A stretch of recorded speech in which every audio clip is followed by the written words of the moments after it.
Hi, good morning. അങ്ങെൻ്റെ മാതാവ് പിതാവുമങ്ങ്, അങ്ങൻ സഖാബന്ധുവുമങ്ങു തന്നെ.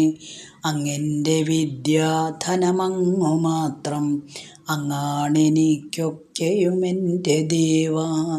ശ്രീമദ് ഭഗവത്ഗീത 9-ാം അധ്യായം, രാജവിദ്യ രാജഗുഹ്യ യോഗം. 27-ാമത്തെ ശ്ലോകമാണ് ചൊല്ലുന്നത്.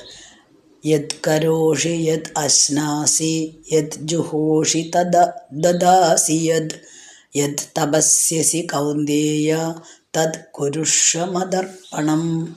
മലയാളം. ചെയ്വതെന്തെന്നു ഹോമിപ്പൂ, നൽകിടുന്നെന്തു തിന്നിടും, തപിപ്പതെന്തിയെല്ലാതും അർപ്പിച്ചിടുക എന്നിലായി. കൗന്ദേയ, അല്ലയോ അർജുന, യത് കരോഷി, നീ എന്താണോ ചെയ്യുന്നത്, യത് അശ്നാസി, എന്തൊന്നാണ് ഭുജിക്കുന്നത്, യത് ജുഹോഷി, എന്താണ് ഹോമിക്കുന്നത്, യത് ദദാസി, എന്താണോ കൊടുക്കുന്നത്, യത് തപസ്യസി, എന്ത് തരം തപസ്സാണ്, ഏതൊരു തപസ്സാണ് ചെയ്യുന്നത്, തദ്, അതൊക്കെയും മദർപ്പണം കുരുഷ്വ, എനിക്ക് അർപ്പണമായി ചെയ്യൂ.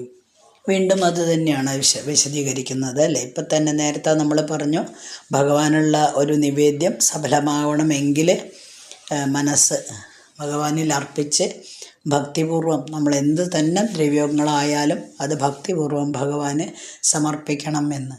അതുകൊണ്ട് അർജുന, നീ ഇങ്ങനെയെല്ലാം ചെയ്യണം. എന്തെന്നാണോ നീ ചെയ്യുന്നത്, എന്ത് ഭുജിക്കുന്നു, എന്ത് ഹോമിക്കുന്നു, എന്ത് കൊടുക്കുന്നു, എന്ത് തപസ് ചെയ്യുന്നുവോ, അതെല്ലാം എനിക്ക് അർപ്പണമായി ചെയ്യൂ. അപ്പം ജീവിതത്തിലെ എല്ലാ പ്രവൃത്തികളും നമ്മൾ ജീവിച്ചിരിക്കുമ്പോൾ കർമ്മങ്ങൾ ചെയ്തേ പറ്റൂ എന്ന് 2-ാമത്തെ അധ്യായം മുതൽക്ക് തന്നെ അർജുനനെ ഉപദേശിക്കുന്നുണ്ട്. അപ്പം നമ്മളുടെ ജീവിതത്തിലെ എല്ലാ പ്രവൃത്തികളും, നമ്മളുടെ കർമ്മം എന്ന് പറയുന്നത്, ഇപ്പം നമ്മൾ ജീവിക്കുമ്പോൾ നമുക്ക് എന്തൊക്കെയാണോ ചെയ്തു തീർക്കേണ്ടത് അതാണ് നമ്മുടെ കർമ്മങ്ങളായിട്ട് വരുന്നത്. ആ പ്രവൃത്തികളെല്ലാം തന്നെ ഈശ്വരനെ അർപ്പിച്ച് ഈശ്വരാർപ്പണമായിട്ട് ചെയ്യാൻ നമുക്ക് വേണമെങ്കിൽ സാധിക്കും. അപ്പം മനസ്സിൻ്റെ ഭാവമാണ് അവിടെ പ്രാധാന്യം കൊടുക്കുന്നത്. നമ്മൾ പറഞ്ഞു കഴിഞ്ഞു, എന്ത് ഭഗവാൻ അർപ്പിക്കുന്നു എന്നതിലല്ല, അത് കൊടുക്കുന്ന സമയത്ത് ഇത് ഞാൻ ഭഗവാന് വേണ്ടി സമർപ്പിക്കുകയാണ് എന്ന രീതിയിൽ അർപ്പിച്ചു കഴിഞ്ഞാൽ അത് ഭഗവാൻ സ്വീകരിക്കുന്നു എന്ന് കഴിഞ്ഞ ശ്ലോകത്തിൽ പറഞ്ഞു. അപ്പം എല്ലാം ഒരു ഗുരുവിലായാലും ഒരു ഭക്തനിലായാലും ദൈനംദിന ജീവിതത്തിൽ നമ്മൾ എന്തൊക്കെ ആയിട്ടാണ് ബന്ധപ്പെടുന്നത്, അതിലെല്ലാം പലതരം ദൈവങ്ങൾ, ഉപാസനാമൂർത്തികളുണ്ടെങ്കിൽ അവയുടെ നാമരൂപങ്ങൾക്കും എല്ലാം ചൈതന്യം നൽകുന്നത് ആരാണ്? സാക്ഷാൽ പരമാത്മാവാണ് എന്ന് നമുക്കറിയാം. അതുകൊണ്ട് നമ്മൾ കർമ്മം ചെയ്യുമ്പോൾ, എന്ത് കർമ്മങ്ങൾ ചെയ്യുകയാണെങ്കിലും ഈ പരമാത്മാവിനെ ഓർത്ത് തന്നെ ചെയ്യണം. നമ്മൾ ഇതിനു മുന്നേയുള്ള ശ്ലോകങ്ങളിൽ പറഞ്ഞിട്ടുണ്ട്, ഒരു പരുത്തി കുരുവിൽ നിന്ന് പഞ്ഞി ഉണ്ടാക്കുന്നു, അതുകൊണ്ട് വസ്ത്രങ്ങൾ നെയ്യുന്നു, അല്ലെങ്കിൽ സ്വർണത്തിൽ നിന്ന് വിവിധ തരത്തിലുള്ള ആഭരണങ്ങൾ ഉണ്ടാക്കുന്നു. അപ്പം അതിൻ്റെയൊക്കെ ബേസ് എന്ന് പറയുന്നത് എന്താണ്? ഒന്നിൽ പരുത്തിയാണ്, മറ്റേതിൽ സ്വർണമാണ്. അപ്പോൾ ഇതിൽ നിന്ന് തുണികൾ ഉണ്ടാക്കുമ്പോഴും അല്ലെങ്കിൽ ആഭരണങ്ങൾ ഉണ്ടാക്കുമ്പോഴും ആ ചെയ്യുന്ന ആൾക്ക്, ആ പ്രവൃത്തി ചെയ്യുന്ന ആൾക്ക് ഞാൻ എന്താണ്, ഇപ്പോൾ ഒരു സ്വർണ്ണക്കടയാണെങ്കിൽ ഞാൻ സ്വർണ്ണക്കടയിലാണ് നിൽക്കുന്നത്, ഞാൻ സ്വർണം കൊണ്ടുള്ള സാധനങ്ങളാണ് വിൽക്കുന്നത് എന്ന ബോധം ആ മനുഷ്യനും ഉണ്ടാവണം, ആ കടയിലെ ആൾക്കും വേണം. അതേപോലെ തന്നെയാണ് ഒരു തുണിക്കടയിലെ കാര്യമായാലും, എന്തു തരം തുണിയാണ് ഞാൻ കൊടുക്കുന്നത്, അതിനെന്തായിരിക്കും റേറ്റ് അല്ലെങ്കിൽ വില, അതെന്താണ് ഞാൻ നിശ്ചയിക്കുന്നത് എന്ന ഒരു നമ്മളുടെ മനസ്സിലൊരു ചിന്ത ഉണ്ടാവുമല്ലോ, ഇതിങ്ങനെയാണ് ചെയ്യേണ്ടത് എന്നുള്ള ഒരു വ്യക്തമായ ബോധമുണ്ടെങ്കിൽ മാത്രമേ നമ്മളതിലേക്ക് അങ്ങനെയുള്ള കാര്യങ്ങൾ പ്രവർത്തിക്കുള്ളൂ. അതേപോലെ തന്നെ നമ്മൾ എന്താണോ കൊടുക്കുന്നത് അത് തന്നെ നമ്മൾക്ക് തിരിച്ചു കിട്ടുകയും ചെയ്യുള്ളൂ. ജീവിതത്തിൽ എപ്പോഴും അങ്ങനെ തന്നെയാണ്. മറ്റുള്ളവർക്ക് നമ്മൾ എന്താണോ കൊടുക്കുന്നത്, ഒരു ഭക്ഷണം കൊടുക്കുന്നു, അത് തിരിച്ചു കിട്ടുന്നല്ല കേട്ടോ അർത്ഥം. നമ്മളുടെ സമീപനം, മറ്റുള്ളവരോട് നമ്മളുടെ സമീപനം എങ്ങനെയാണോ അതേപോലെയുള്ള സമീപനം മാത്രമേ നമ്മളിങ്ങോട്ട് പ്രതീക്ഷിക്കുന്നുള്ളൂ. പക്ഷേ ചിലപ്പോൾ അത് കിട്ടിയില്ല എന്നും വരും കേട്ടോ, അത് വേറെ കാര്യം. എപ്പോഴും നമ്മൾ അങ്ങോട്ട് കൊടുക്കുന്ന സമീപനത്തോടെ എല്ലാവരും നമ്മളെ കാണണമെന്നില്ല. സാധാരണഗതിയിൽ നമ്മൾ എങ്ങനെയാണോ മറ്റുള്ളവരോട് എപ്പോഴും നമ്മൾ ഇടപെടുന്നത്, അല്ലെങ്കിൽ സംസാരിക്കുന്നത്, അല്ലെങ്കിൽ മറ്റു കാര്യം അനുസരിച്ചിട്ടുള്ള ഒരു ഫലം തന്നെയായിരിക്കും നമ്മൾക്ക് കിട്ടുക. അതായത് നമ്മൾ ജീവിതത്തെ വളരെ സന്തോഷപൂർവ്വം ചിരിച്ചുകൊണ്ട് നേരിടുകയാണെങ്കിൽ ആ ജീവിതം നമ്മളോടും ചിരിക്കും എന്ന് പറയുന്ന പോലെ നമ്മുടെ ജീവിതം സന്തോഷപ്രദമാവും. നമ്മൾക്ക് ജീവിതത്തിൽ വരുന്ന ഓരോ കാര്യങ്ങളും ഇതെന്താ ഇങ്ങനെ എപ്പോഴും ദുഷിച്ചുകൊണ്ടിരിക്കുകയാണ്. നമ്മൾ എപ്പോഴും ഇങ്ങനെ പറഞ്ഞുകൊണ്ടിരിക്കുക, അയ്യോ എനിക്ക് എന്താ അങ്ങനെ വന്നത്, എനിക്ക് എന്താ ഇങ്ങനെ വന്നത്, ഇങ്ങനെ എപ്പോഴും അവലാതി പറഞ്ഞുകൊണ്ടേ ഇരിക്കുകയാണെങ്കിൽ ജീവിതവും ചിലപ്പോൾ അതുപോലെ തന്നെ ആവും. അപ്പം നമ്മളെല്ലാ കർമ്മങ്ങളും ഭഗവത് അർപ്പണമായിട്ട് ചെയ്താൽ നമുക്ക് ആ ഭഗവാനോട് അടുക്കാനുള്ള ഒരു സ്നേഹം, ഭഗവാനോടുള്ള ഒരു സ്നേഹം വളരും. മാത്രമല്ല നമ്മുടെ ഒരു ലക്ഷ്യബോധം നമുക്കുണ്ടാവും. നമ്മുടെ ജീവിതം തന്നെ ഒരു ധന്യമായി തീരുകയും ചെയ്യും. അപ്പോൾ ഇതിനു വേണ്ടിയിട്ട് ഒരു പ്രത്യേക സ്ഥലം വേണമെന്നോ, അല്ലെങ്കിൽ ഒരു ഗുഹയിൽ പോയി തപസ് ചെയ്യണമെന്നോ, അല്ലെങ്കിൽ നമ്മൾ ഇപ്പോൾ ഉള്ള ലൗകിക ജീവിതം മുഴുവനായിട്ടും വെടിഞ്ഞ് തപസ് ചെയ്യണമെന്നോ അങ്ങനെയൊന്നുമില്ല. ജീവിതം നയിച്ചുകൊണ്ടിരിക്കുമ്പോൾ തന്നെ നമുക്ക് പരമാത്മാവിനെ എപ്പോഴും എല്ലാ കാര്യങ്ങളിലും സ്മരിക്കാം. ഇനി 28ാമത്തെ ശ്ലോകം. ഇങ്ങനെ ഈശ്വരാർപ്പണമായിട്ട് എല്ലാം ചെയ്താൽ അതിൻ്റെ ഫലം എന്താണ് എന്നുള്ളതാണ് ഈ ശ്ലോകത്തിൽ വരുന്നത്.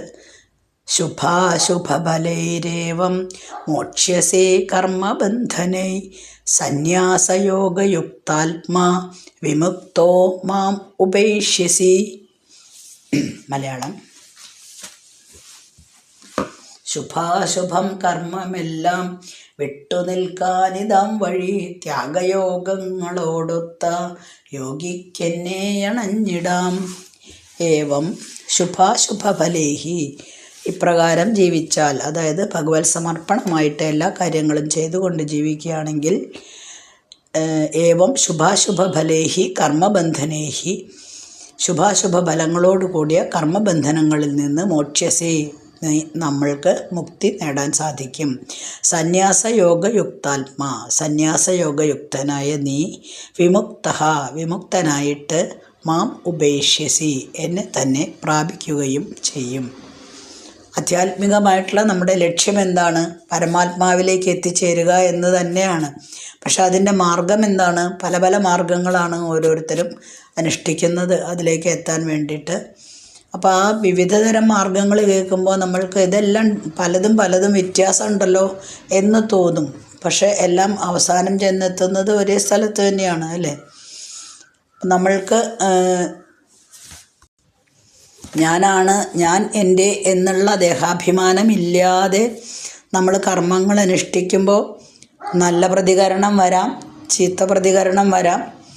പക്ഷെ അതൊന്നും നമ്മളെ ബാധിക്കുന്ന പ്രശ്നമേ ഇല്ല. കാരണം ഞാൻ എൻ്റെ എന്നുള്ള രീതിയിലല്ല നമ്മൾ കർമ്മങ്ങൾ ചെയ്യുന്നെങ്കിൽ. അപ്പോൾ അതുകൊണ്ട് എനിക്ക് പ്രത്യേകിച്ച് ഒരു ദുഃഖമോ പ്രത്യേകിച്ചൊരു സുഖമോ തോന്നില്ല. അങ്ങനെ ആവണം. ഈ കർമ്മങ്ങളൊക്കെ എന്നെക്കൊണ്ട് ചെയ്യിക്കുന്നത് ആരാണ്? ഭഗവാൻ. ആരാണ് ചെയ്യുന്നത്? ഞാൻ എന്ന എൻ്റെ ശരീരത്തിലിരിക്കുന്ന ജീവൻ. അപ്പോൾ അതിൻ്റെ ഫലം ആരാണ് അനുഭവിക്കുന്നത്? അതും ജീവൻ തന്നെയാണ്. ഞാൻ ജഡമായി കഴിഞ്ഞാൽ പിന്നെ അങ്ങനെ ഒരു അനുഭവം ഇല്ലല്ലോ. അതുകൊണ്ട് ഞാൻ ജീവിച്ചിരിക്കുമ്പോൾ എൻ്റെ ശരീരത്തിലെ ജീവൻ തന്നെയാണ് കർമ്മങ്ങൾ ചെയ്യുന്നതും അതിൻ്റെ ഫലം അനുഭവിക്കുന്നതും. അപ്പോൾ അങ്ങനെ അതുകൊണ്ട് ഭഗവാൻ പറയാണ്, ശുഭാശുഭങ്ങളായ ഫലരൂപത്തിലുള്ള എല്ലാ കർമ്മങ്ങളിൽ നിന്നും നീ മുക്തി നേടും. അപ്പോൾ പഴയ വാസനകളൊക്കെ ക്ഷയിച്ചുകൊണ്ടിരിക്കും. പുതിയ വാസനകൾ വന്ന് ചേരൂല്ല. കാരണം ഭഗവതർപ്പണമാണ് എല്ലാം. അപ്പോൾ പഴയ വാസനകൾ എപ്പോൾ കെട്ടടങ്ങുന്നു, പിന്നെ നമ്മൾക്ക് ഭഗവാനിലേക്ക് എത്താനുള്ള വഴി കുറച്ചും കൂടെ എളുപ്പമാവുകയാണ് ചെയ്യുന്നത്. അങ്ങനെ നമ്മുടെ മനസ്സിലുള്ള വാസനകളെല്ലാം ക്ഷയിക്കുന്നു.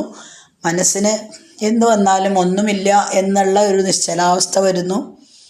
ആ വാസനാമാലിന്യങ്ങളെല്ലാം മനസ്സിൽ നിന്ന് നീങ്ങുമ്പോൾ നമ്മുടെ മനസ്സ് ക്ലിയർ ആവുന്നു. നമ്മൾ മുൻപ് പറയണമാതിരി ക്രിസ്റ്റൽ ക്ലിയർ ആയിക്കൊണ്ടി വരുന്നു. അങ്ങനെ എത്തിക്കഴിഞ്ഞാൽ നമുക്ക് ഭഗവാനോട് അടുക്കാനുള്ള, അല്ലെങ്കിൽ ഭഗവാനെ ഭജിക്കാനുള്ള ഒരു ഏകാഗ്രത കൂടി വരികയും ചെയ്യുന്നു. അവിടെ അടുത്ത പദം പറയുന്നത് സന്യാസ യോഗയുക്താത്മാ എന്നാണ്. മനസ്സ് ശുദ്ധമാക്കി കഴിഞ്ഞാൽ നമ്മൾ സന്യാസയോഗയുക്തം തന്നെ, നമ്മുടെ മനസ്സ് തന്നെ സന്യാസയോഗയുക്തമായിട്ട് മാറിക്കോളും. കാരണം